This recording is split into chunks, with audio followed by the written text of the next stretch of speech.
Kumusta mga idol? Bike check ulit tayo. May bago naman akong bike, hindi naman nakakapag-bike, gawa lang ang lamig din eh. Binenta ko na yung bike doon sa huli kong video, yung Polygon, gawa lang yun naman ay medium, so hindi ako ganun kakomportable. May nabili ako ngayon, ay nagustuhan ko dahil saktong-sakto sa akin ang sukat. Walang nakalagay na size, pero I think this is small. Tapos 27.5 ang wheel set, kaya mas sakto sa akin kaysa doon sa isang kong ibinenta. Actually, nagbabayan sila ako ng bike dito. Siguro naka 10 bike na ako o mahigit pa simula nung dumating. Yun nga, ay pambenta ko, XL yan. So hindi ko pwedeng pag-interesan dahil masyadong malaki. Pero kung nagkataong small yan, sigurado hindi yan mapapabenta. Magiging akin yan. Ang ganda pa naman yan. Nabili ko lang yan ng $450.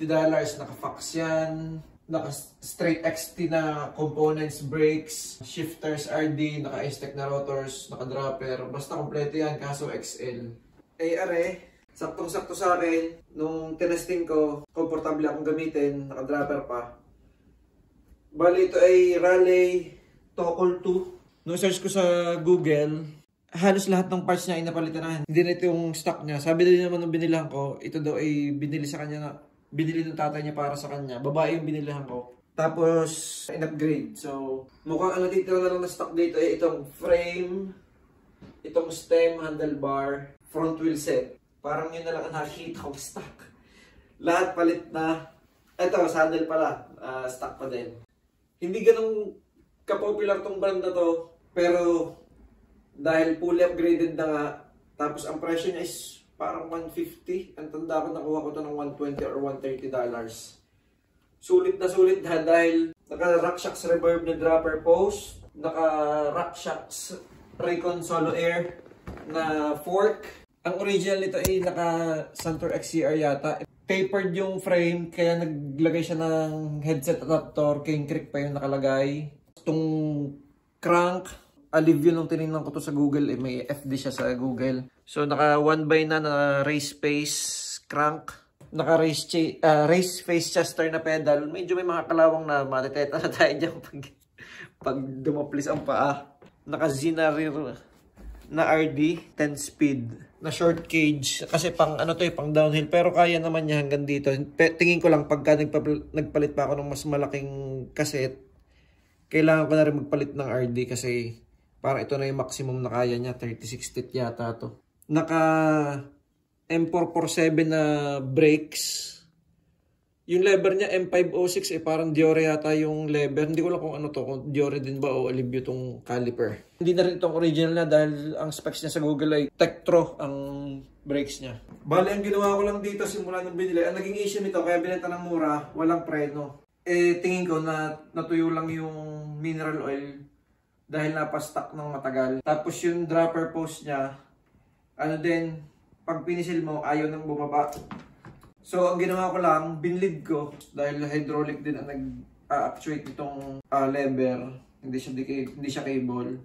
Tapos yung brakes, bali bago na yung mineral oil parehas nito. Kaya okay na siya. Sa ngayon, ang issue na lang niya ay cosmetics. Medyo madumi, madaming gas-gas. Ayun nga pala, wala na rin ako sa New York, lumipat na ako ng New Jersey doon kasi ako dati nakatira sa pinsan ko. Siya muna kumupkop sa akin bago ako dating. Pero yun, lumipat na kami dito sa New Jersey, mas malapit sa trabaho ko. Although New York yung trabaho ko, parehas sa nasa border lang, kaya 20 minutes lang ang biyahe, kaya lang may toll. Hindi pa ako makapag-bike dahil winter, pero siguro sa spring, masusubukan na natin to. Kailangan ko lang linisin para mas maging presentable dahil nga maraming gas-gas. Tapos meron siya parang mga talsik ng pintura. Mukha namang madaling tanggalin. Hindi ko palang malinis sa labas dahil nga ang lamig. RockShox Revelation pala yung fork ko, hindi pala ano ba sinabi ko kanina? RockShox na Solo Air, pero Solo Air naman talaga siya. RockShox Revelation. Hindi ko sigurado kung check ko mamaya, update ko, ilagay ko sa screen kung ano talagang specs nitong fork na to, dahil mukhang customized na sticker lang to para mag-match dun sa decals ng bike. Naghahanap pa rin ako ng trail kung saan ako pwedeng mag-bike kasi medyo malayo na ako dun sa pinsan ko, may 1 oras na yung biyahe tapos 2 toll gate ang dadaanan. Pero doon nga, sa labas lang ng bahay, may forest park na pwedeng paglaruan sana. Eh dito, wala na. So maghahanap ako kung saan ako pwedeng magbike. Tapos dahil hindi ako masyado rin makapagbike at marami na ako ibang ginagawa dito, please expect na magkakameron na rin ng mga ibang videos dito sa channel. Mostly related sa sasakyan, malamang dahil nagpaplano akong mag-buy and sell dito ng sasakyan. Mag-aaral kung pwede siyang maging side hustle ko. Dahil dito, hindi po pwedeng iisa lang trabaho mo, iisa lang source ng income mo dahil hindi ka makakaipon. So, may nabili na ako sa sasakyan. Siguro, i-vlog ko yung sa susunod kong video, mapapanood nyo yun.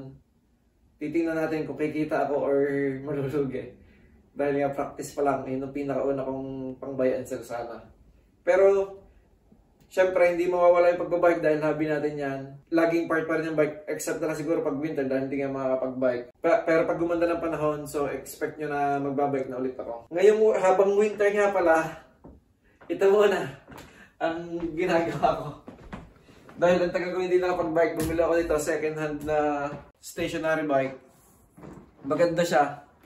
May shifters din, nakakapagkambi din. Hindi siya basta yung may pindutan lang ng adjustment kung gano'ng katigas. Parang ang totoo nagbabike dito, nag-shift ka din. Meron ding parang kunwari nagbabike ka sa isang lugar na pagka medyo paahon, tumitigas yung pedal, so kailangan mo rin mag-shift. So medyo realistic.